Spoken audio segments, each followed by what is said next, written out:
Okay, get ready for this. It's an uncensored glimpse into the bedrooms of Canada's largest city. Toronto Life's sex issue is out, and wait until you hear the findings. Joining me now from our downtown studio with some of the highlights, Toronto Life editor Sarah Fulford. Hi, Sarah. Hi, how are you? Well, you've got our attention, that's for sure. Why do this kind of survey in the first place? So Toronto is at a really interesting moment in terms of sexual history. Things are getting really permissive. We've legalized sex clubs, and of course, it looks like bawdy houses or brothels are about to be legalized. In fact, some police officers now speculate that there's a brothel in almost every condo. So everything goes here in Toronto, but we don't know exactly what goes on. So we decided to commission a survey. We did, this is our first annual issue devoted to the topic of sex. It's our February issue, just hitting newsstands, and we commissioned a survey asking 1,300 people about their private lives. Let's talk about some of the key questions you asked.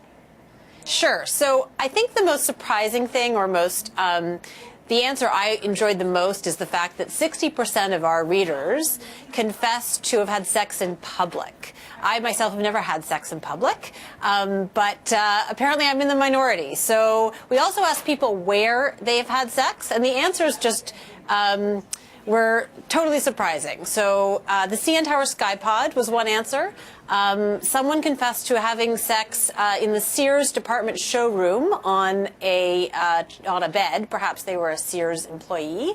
They did not give us their name.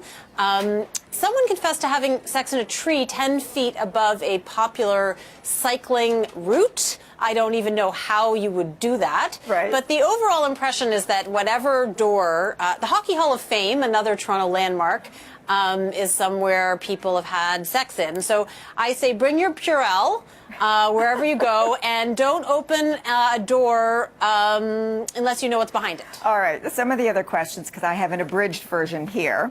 How many sexual partners we've had, who's doing it daily, who's doing it weekly, who's not doing it, how good is it? Of those questions, what did you find in terms of responses the most interesting? Well, 4% of Torontonians claim they are, in fact, doing it every day. That's an impressive, it's a small percentage of the population, but still quite impressive.